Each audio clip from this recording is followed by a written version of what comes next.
kidding? Just one shot? They're not all zombies, Doug.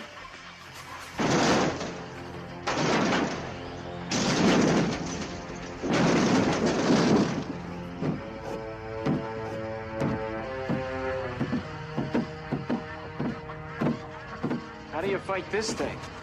Maybe we could drown it in A1 sauce. Well, sometimes that is better. The person you put up there ain't the person that comes back. It's a dance song to get down with. About 6 feet under. Get there. Ooh, I love this song.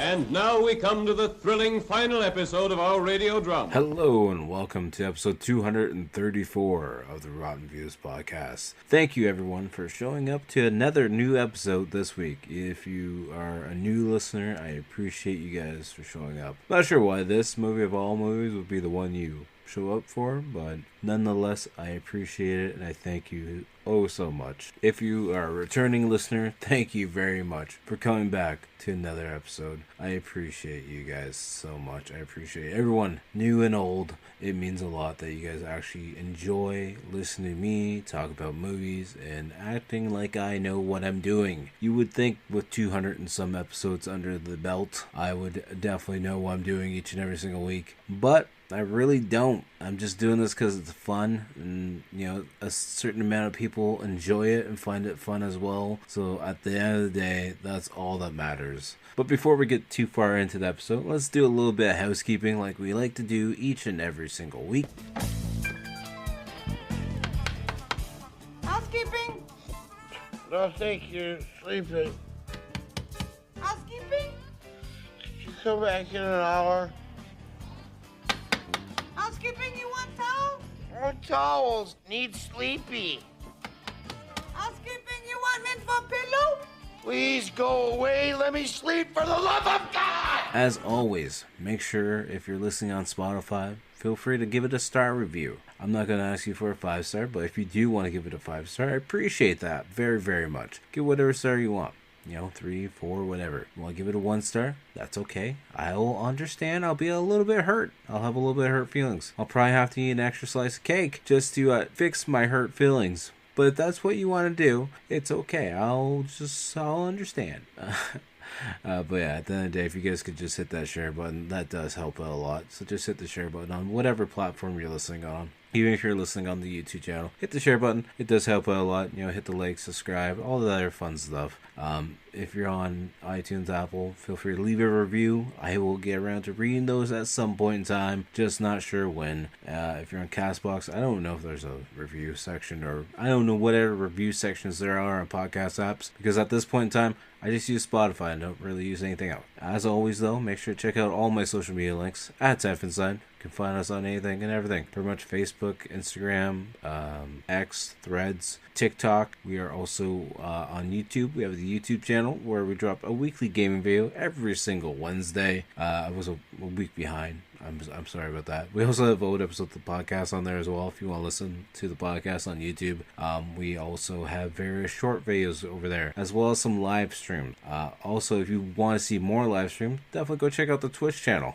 Been live streaming over there a little bit. I finally did get back into a little bit of live streaming. I'm not going to make it a schedule yet by any means, but I did actually attempt and did a 2-hour stream. I'm probably gonna have a couple other streams before this episode even goes out, so definitely go check out that stuff. It's at Type of Set. All links are down in the description below as always, so if you need help finding it, you can just find it through there. So now back to the podcast at hand. We are watching a movie from 1978. This is a first time watch for me. It's called Laserblast. I found it on Tubi. Of course I found it on Tubi. Where else would I find it?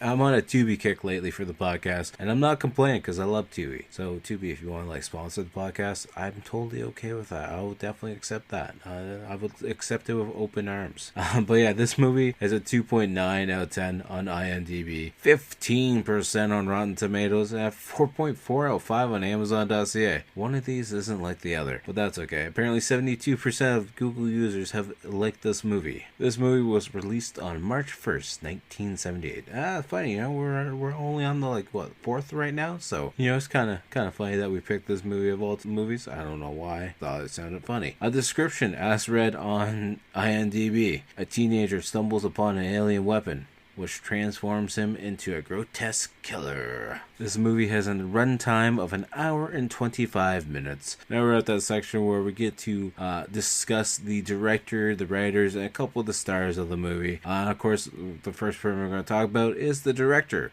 Michael Ray.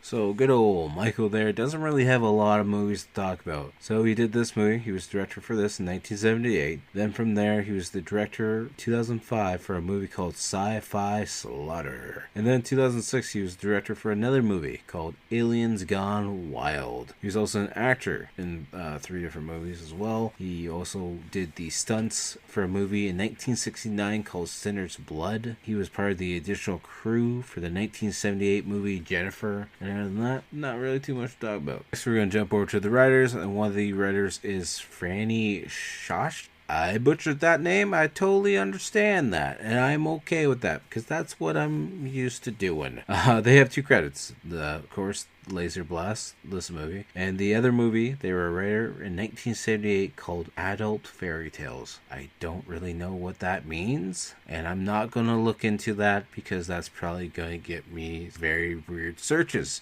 The other writer for this movie is Frank Ray Perelli. I butchered the last name. That's fine. I'm used to it.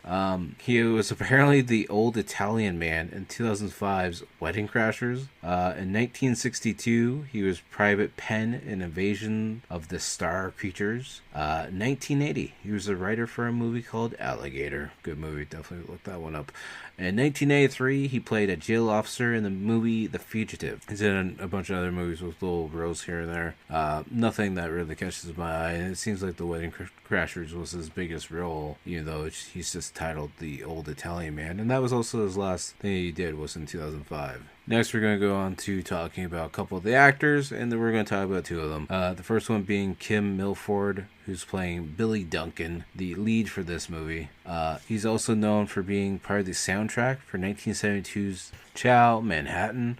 He was Rooster in 1986 Wired to Kill. I want to watch that one, so that's going to be added to the list. Of course, he's Billy Duncan and Laser Blaster. In 1988, he was in a movie called Nightmare at Noon. Got a bunch of other little roles here and there, but nothing major to talk about at all. The next person on the actor side of things that we're going to talk about is Cheryl Smith, who's playing Kathy Farley. In 1977, she played Cinderella in the other Cinderella movie. In 1973, she was Leela Lee in Lamora, Children's Tale of the Supernatural. Of course, she was Kathy in Laser Blaster. And one that I need to mention, she was the laughing lady in 1978, Cheech and Chong, Up in Smoke. The tagline for this movie is, Billy was a kid who got pushed around. Then he found the power. Decent tagline, nothing too crazy, but at least we know Billy is going to get like a power glove that's an alien weapon, and then he's going to be full of the power. But with that being said, I think I've talked about everything that I really need to talk about with this movie. There's not really too much on it, so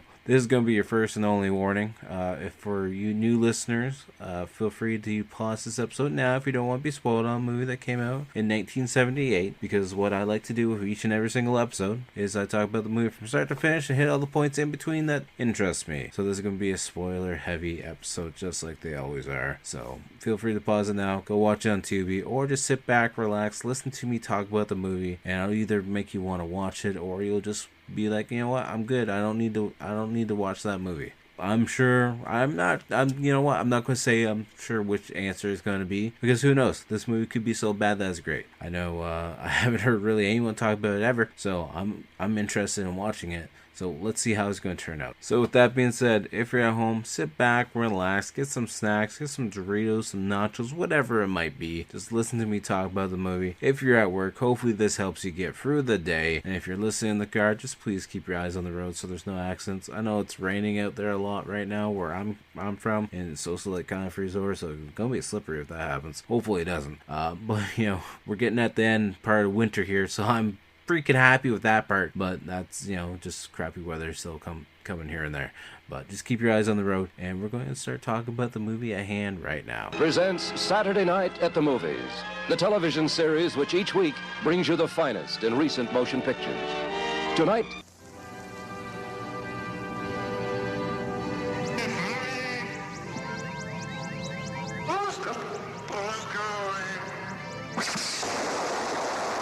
this could all be happening right now, somewhere on this planet.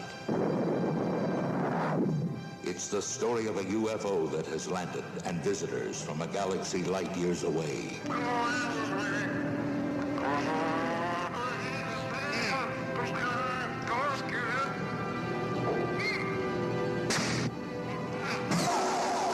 It's an adventure unlike anything on this planet.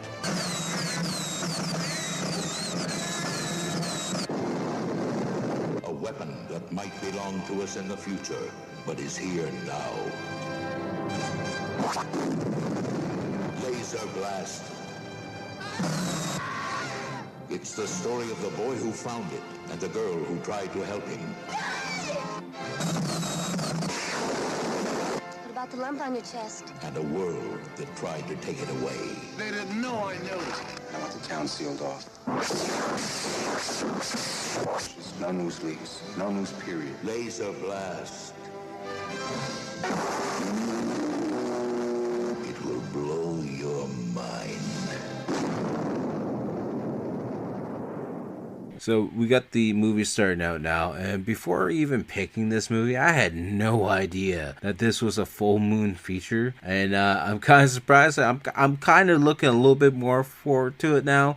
I know it's gonna suck, but it's gonna be fun in certain senses. But then, yeah, you got the intro credits just popping in. It's just a basic static green font, nothing crazy, just a little bit of music playing. Got the Laser Blaster title font that pops up. It's the same as the intro credit font, same color, nothing special about it. So, you know, it's a full moon feature. What do you expect? And once the intro credits are all done rolling, we just see this kid walking through the desert.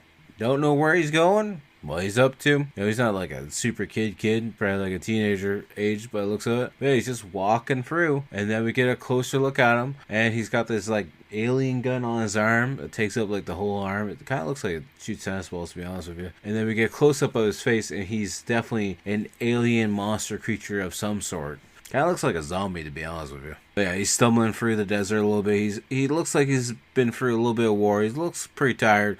And then we hear this big sound coming through the desert. And then this spaceship just flies in and lands a little bit away from him. And we see this weird alien that's popping out. Kind of looks like a turtle in a sense. It's some funny stop motion. I gotta say, I love it already, to be honest with you. And then there's like two of these turtle ET looking aliens, and then one of them comes out with like a metal detector looking thing, and then the other alien guy pops up from behind the bush and starts shooting at them. At one point in time, it looked like the turtle creatures were kind of small, but now that they're looking at the guy, they look pretty goddamn big. Anyways, the turtle creatures like shoot back at him, and he drops his gun, and then next thing you know, he falls on the ground, and then the turtle creatures get closer, and they shoot him with a laser beam, and then he just disappears, and the only thing left is like his necklace. And then the alien creatures are all confused, because then the airplane goes over top of them, but I guess the airplane guy didn't, you know, see them, or the giant spaceship in the desert, because he just keeps flying away. And then we see Billy waking up in his bed as a plane's going overhead, or I think it's the spaceship actually taking off, wakes him up. So Billy wakes up. We see, I'm not sure if it's his mom. I don't even know if he's supposed to be a kid, because he looks like he's like late 20s, early 30s at this point in time. The mom got an invitation to go to Acapulco, and she's like, I just can't miss it. It's too good to miss. I gotta go. And then Bill's like, Mom, you've been to Acapulco. How many times do you need to go to Acapulco? Like, how many times are you just gonna leave me all alone, Mom? You know, you look like the same age as me almost, Mom. And of course, Billy's driving through the town, little desert town, in his free candy van because, of course, he's got to have a free freaking candy van. It's got a panel van. It looks like it's got rust all over the place. Looks like it's two-tone, like a white and a banana yellow of some sort. At least that's how the reflection looked at one point in time. Then we see Billy showing up at the Colonel's home, and he's like, I'm just here to see Kathy, Colonel. You know, he's like, you get off my property. He's like, come on, Colonel. I just want to talk to Kathy. It's private stuff. You know, I just want to do stuff with her, probably. Colonel's clearly got some PTSD and some mental issues, and he just keeps yelling at Billy to the point where Billy looks down sad at the ground. He's like, all right, I'm just going to go get my van and leave, I guess. And then we cut and see two officers, Deputy Pete and Deputy Jesse. And Jesse likes to smoke some weed because Pete's like, what do you keep doing smoking that stuff? If you keep smoking that stuff, you're going to get us kicked out the force. He's like, hey, man, I don't even pay for it. I just take it out the kids that we arrest. Nobody knows about it, so it's fine. And, of course, it being a small town and all, then Billy drives by, and then Pete's like, who's that? And Jesse's like, I think that's Bill Dunn. He's like, all right, well, let's go catch him then, because we got nothing better to do. So they pull up beside Billy, and for what reason, Billy's still not pulling over. So then Pete's like, alright, just start ramming him into him, force him off the road if you gotta. So then he finally forces the car over towards him, and then Billy finally pulls off to the side of the road. So I'm not sure why he didn't pull off to the side of the road to begin with, but then the cops go past him and have to do a U-turn back around, and I think Jesse's having a little bit of issues because his eyes are just bulging out of his skull the whole time driving this cop car. So Jesse comes up beside the car, Officer Unger, and he's talking to Billy. He's like, hey, so your mama's got lots of money. By the way, how's she doing? Also, here's your ticket to sign your life away. He's like, come on, can't you just be nice to me? My insurance is already double as it is. So we originally saw no traffic on this road at all when they're doing the cop chase scene. And then Unger gets in the driver's seat. Jesse gets in the driver's seat to take over from... Pete gets in the driver's seat to take over from Jesse. And as he's pulling out to get on the road, he actually cuts off another car, which then almost crashes into another car, then rolls up onto a side of an embankment and rolls over. But conveniently enough, there was a tow truck going by in the opposite direction at the same time, even though the whole other time there's been no traffic on this road at all. And then we just see Pete and Jesse inside the car, and they're both looking shocked, being like, oh shit, man, we're a little bit too stoned right now for driving the cop car. And the next thing you know, we see Billy stopping at a gas station getting a drink, and for some reason there's two people show up in this convertible, and they just start doing donuts around the gas station, honking the horn, just going around in different directions here and there for whatever reason. I have no idea. And of course, one of the guys inside this car is Eddie Dezine, known as Froggy in the movie. For those of you that don't know that name, he's also Melvin in 1983's War Games. He was Know-It-All in 2004's The Polar Express. He was Eugene in 1978's Grease. But the thing I know him personally most for, he is the voice of Mandark, 22 episodes from 1996 to 2003 of Dexter's Laboratory. Dexter's Lab, if you want to do a short form. But yeah, apparently Froggy and the other guy in the convertible are like, hey, Billy, you want to race? And Froggy's like, nah, Billy never races. So then Billy gets in his van. He's like, yeah, I'll race you.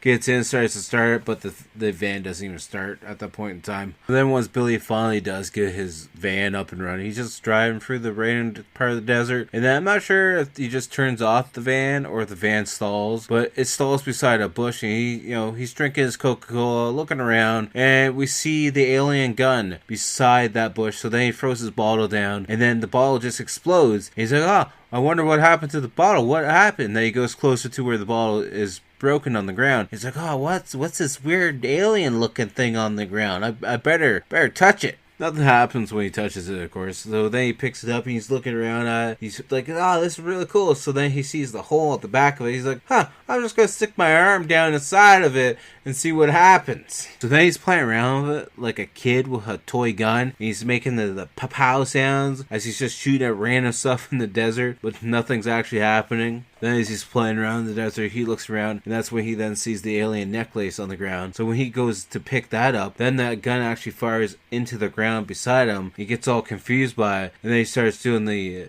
pow stuff again, but nothing's actually happening. So then he picks up the necklace again, and then fires the trigger on the gun, and now the gun actually works for him. So apparently you need the gun and the necklace just to make the gun work. And he's realized that. So then he puts it on as he starts, catching certain spots in the desert on fire. fire because it's a laser gun. Then we see this guy named Mr. Craig, who's driving this kind of like a black Cadillac. Can't really tell what kind of car it is, to be honest with you. It's all blacked out. Looks nice. He's in a suit. He looks all fancy. And he's got a briefcase with him, and this gas station clerk's kind of looking in. And he's like, I'm ready to go. How much do I owe you? And he goes to open up the suitcase while he's sitting inside the car. But then the officer's like, thanks, Mr. Craig.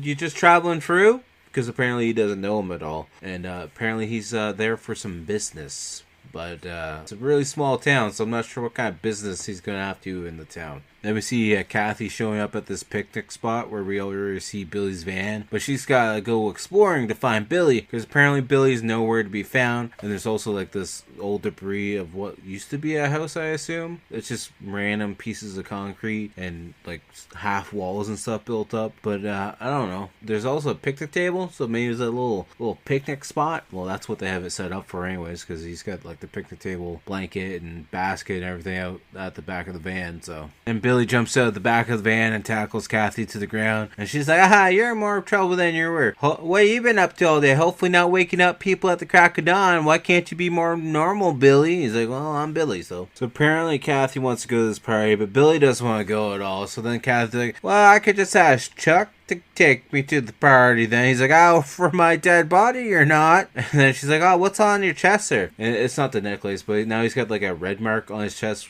from, I'm assuming, he's like, I must have got bit by something out in the desert when I was fooling around. But we know from the description of the movie, apparently every time you use this alien gun a little bit, you slowly start to transform. And then next thing we know, we see the alien turtle looking creatures in their spaceship call him back home. And then this like leader character that they're talking to then shows them on the TV screen Billy finding the alien gun and picking it up and playing around with it. So then they're like, crap, I guess we gotta go back to Earth to go get it. So then we cut to Mr. Craig out in the desert with his Cadillac. He's got his briefcase open up, and he's actually at the spot where the aliens like made that other guy pretty much disappear into dust. He's playing around with the soil, looking around, be like, I know they were here at some point in time. Then we cut to the party, and it's actually a beach party, and we find out that Chuck guy is actually the guy that wanted to race Billy, that's friends with Froggy. And Chuck's running the grill. He's like, baby, I'd sure love to give you my red hot Frank someday. And the lady's not having any of it, and she pretty much brushes him off. And next thing you know, we see the lady getting thrown into the pool. So apparently Kathy's getting out of the pool now, and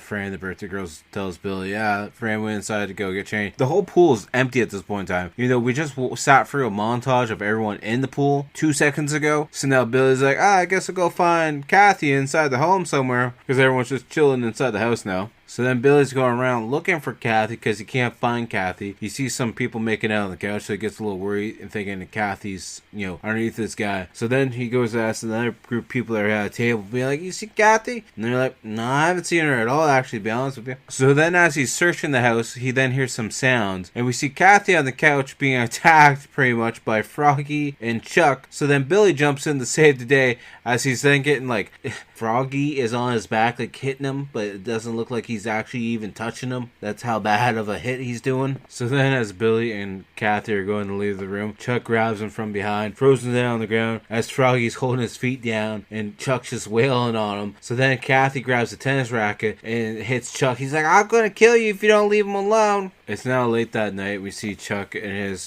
convertible car, and then, the other Chuck's girlfriend or someone is leaving the party at Fran's. And then we see Billy up on this cliff staring down at Chuck as he's standing inside his car. And his eyes are all weird, and he's got the necklace on, and the necklace is like shining. And the music starts to pick up and starts to get intense. And then we see Billy getting ready to fire the gun. And then the whole screen goes red as he's getting ready to pull the trigger. And then we just see Chuck's car go up in flames. And then we see Froggy just being like, oh my god, something happened to the car. I don't know what happened. Then we see us the next day, and the police chief or the sheriff is like, hey, Unger and Jeep, how about you get in here so you can start doing your work? How about you go over to Fran's house and, get a report on that car that blew up over there last night? Do you think you two can understand that task and deal with it? And they're like, yeah, it shouldn't be too hard. So then we see Mr. Craig showing up at the police station, and the sheriff's like, how can I help you, fella? He's like, first, take your feet off the desk. Second, take the cigar out of your mouth. Third, you stand up when you talk to me. So then Craig's like, so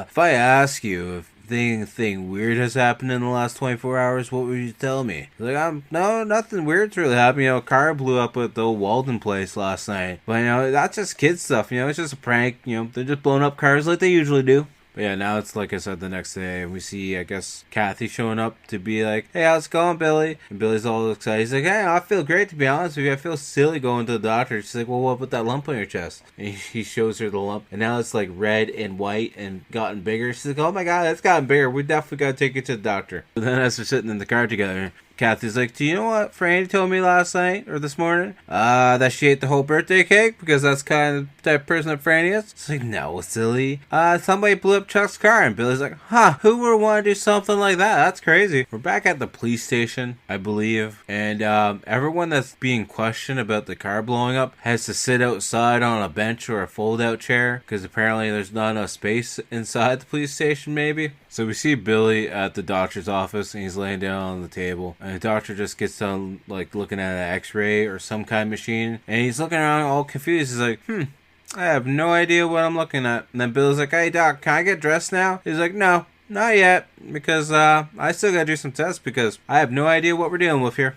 I also like that the doctor is actually Peter Vincent from Fright Night, Rodney McDowell, I think that was his last name. But yeah, he's doing some tests on Billy, and one part of Billy's chest is like metal, so the doctor's like tapping on it, being like, did you feel that? He's like, no, not at all. He's like, all right, cool. So I'm going to actually try and remove that piece altogether. Are you cool with that, Billy? He's like, yeah, I guess so. So the doctor grabs like these tweezer things and just pulls the metal piece out like no big deal, and then bandages him up, and he's like, hey, Billy, you gotta keep an eye on that, okay? Make sure it doesn't get infected, okay? Make sure nothing happens to it. So then after Billy leaves, the doctor calls one of his friends, Mike. He's like, I'm glad I caught you during lunchtime there, Mike. Can I bring over a specimen to do a test later? It's gonna have to be later though, like it's gonna have to be after midnight. I'm not sure why after midnight, but I'll bring it over after midnight, alright? Then it's later that night, we see the doctor driving to his buddy's house to do the drop off of the test sample, and out of nowhere we just see Billy in his alien form on the road, and he's like blinding the doctor so the doctor can't see it. Next thing you know, we see the laser gun shoot, and we see the doctor's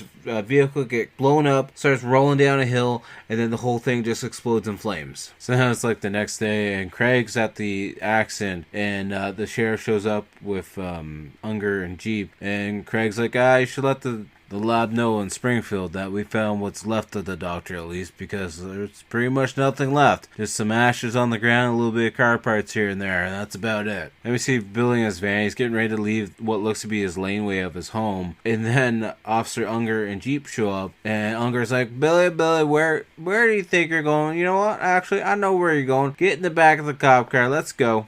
So then we see Billy now at the sheriff's office. He's like, so I don't know anything about it. I just know what Kathy told me when she picked me up this morning. And they're like, well, where'd you go after that? Went to the hospital, or actually the doctor, because Kathy was worried about the sore on my chest. And Craig's there as well. He's like, so can we see the sore on your chest?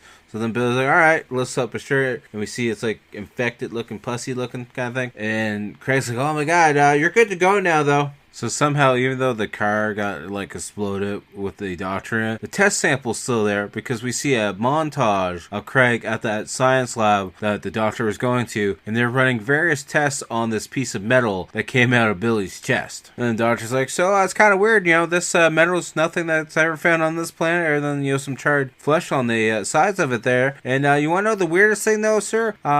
Craig, let you know this right now. It's growing too somehow. Not sure how it's growing, but it's growing. It's now nighttime, and we see Unger and Jeep. They're stopping at the gas station because Jeep wants their Coke. So then they both get out, and they're having the same Coke. And then we see alien version of Billy standing off in the distance, as we just see his chest piece lighten up, and it zooms in on his face, and he's got that evil look to his face. And we can just assume that the two officers are going to die here shortly. So then Unger goes to use the porta potty restroom, and Jeep's throwing rocks at him to be a dickhead. And then next thing you know, Billy just shoots the porta potty. It blows up. up. And then we see Jeep running to like the gas station for cover. But of course that blows up too because Billy starts shooting it in the cop car. And we see the whole thing just go up in flames. Somehow Jeep got away from the flames though in the explosion. So now he's running through the darkness. And then out of nowhere, Billy's just in front of him and just zaps him once. And, you know, of course, he's pretty much up in smoke. So we see Billy and Kathy. They're having their picnic again. Well, they're naked underneath with the sleeping bags. And they do their little thing. And then, you know, Billy's fast asleep while it's still daylight out.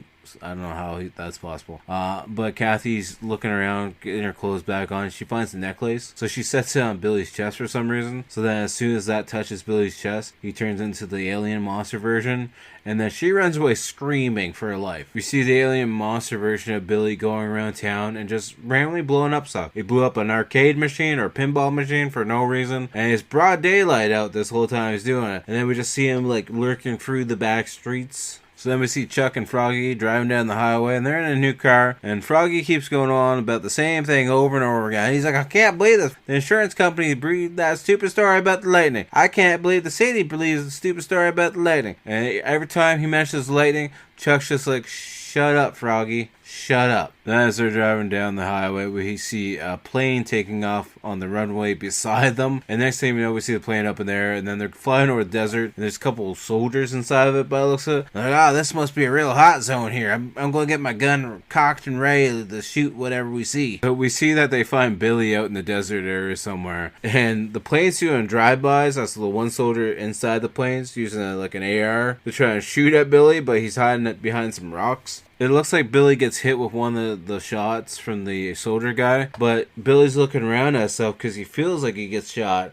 But then as he's looking at himself, there's actually no bullet holes on him anywhere. So then the plane goes to do another flyby and gets really close to Billy. And then Billy finally starts shooting at it. Takes 3 shots, but on the 3rd shot, he finally hits that plane. The plane blows up. And before we can see any real explosion from the plane, we just cut right back to Chuck and Froggy and their new car driving down the highway. So then as they're driving down the road, Froggy's like, hey, Chuck, who's the creep on the side of the road? And Chuck's like, we'll give that creep a real ride that he'll never forget. And they go to drive towards him, but of course it's Billy, and then they swerve away because they realize what they're doing. And next thing you know, we see Billy shoot the back of the car, and that car goes up in flames and goes on to oncoming traffic side of the road. But the whole car is not like blown up yet, but the whole back end is covered in flames, and then it somehow magically turns, and next thing you know, you see the car just blowing up in flames some more. This car actually like blows up like 4 freaking times on different angles. At one point in time, like it blows up and the drive door opens up a bit, then blows up again, the hood pops open, and next thing we know, we cut over to Kathy, who's all sad and confused looking around. And of course she's with Craig, and Craig's like, drink some of this will help your nerves, it'll make you calm down a little bit. Then we see Billy walking down the side of the road with his alien gun still in hand, but his face looks a little bit more human again. He looks a little tired, looks a little stoned, to be honest with you. And then this hippie van pulls up beside him. He's like, hop on in, brother, I'll give you a ride, bud. And the hippie guy notices the weapon, and he's like, what are you hunting out here? There's nothing but rabbits and turtles out here. So then Billy shoots the gun out the side of the window on his side, and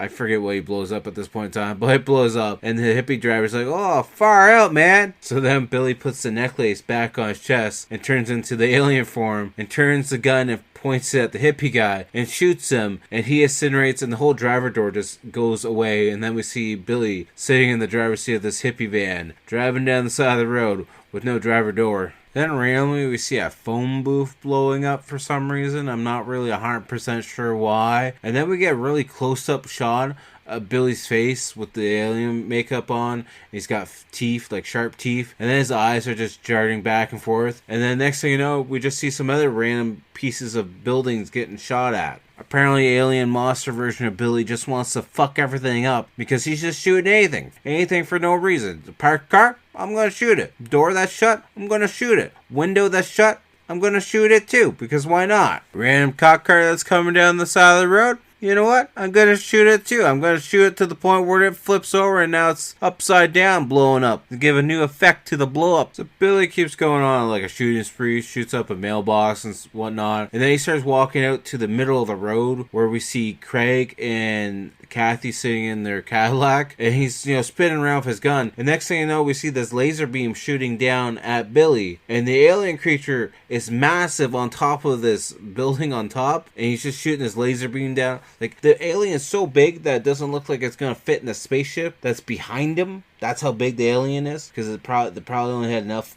time to make one model size. But anyways, they shoot the laser at Billy, and next thing you know, we just see Billy laying lifeless on the ground, and Kathy and Craig getting out and looking at him and be like, "You okay, Billy? Billy?"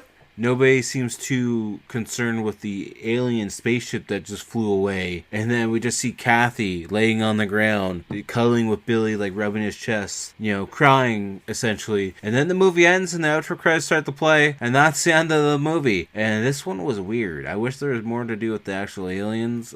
There's no real plot or story to this movie. I'm glad I watched it. I'm never going to watch it ever again, though, probably. And on the rotten scale of 10, I'm going to give it a 2.5. Because I just didn't care for it that much. It's not the worst thing I've probably ever seen, but it's not something I ever want to revisit ever again. Which brings us to the point in time where we gotta pick what we're going to watch next week. So, for next week, we're going to watch a newer movie. It's from 2022. It's an action horror movie set in the 1980s Southwest. It's another movie that's free on Tubi, and I'm watching it because it's got Tony Todd in it, and I love Tony Todd. Rest in peace, Tony Todd. It's also got Billy Zane in it, and it's called Hellblazers. I've never seen it. I've never seen the trailer for it. I don't know anything about it, but we're going to watch it nonetheless, and hopefully it's a lot more enjoyable than the one we just watched. So with that being said, make sure, as always, to check out the outro band, Toronto-based horror band, Blood Opera. All their links are down below, but definitely check them out on Spotify. That probably helps them out the most. Also the Facebook and Instagram page, and YouTube as well. But I'm assuming Spotify is probably the main thing that they want you to go check out. So go check them out on Spotify, like their music, share it, all that other fun stuff. And as always, you can find me on all social media accounts at Typhonstein. We're on Instagram, we're on Facebook, we're on TikTok, we're on Threads, we're on X, we're on YouTube as well. Got the YouTube channel. The weekly game video drops every single Wednesday. We have old episodes of the podcast as well. And once we hit 1,000 subs over there, we're going to be giving away some free artwork. So make sure to share the channel. It helps out a lot. And you can share the podcast. That would mean a lot to me as well. Also, before I forget, we also do live streams over on Twitch. The links are down below, of course, but just that. Go subscribe to that, go follow, go like it, all that fun stuff. And I'll talk to you guys all later. Peace.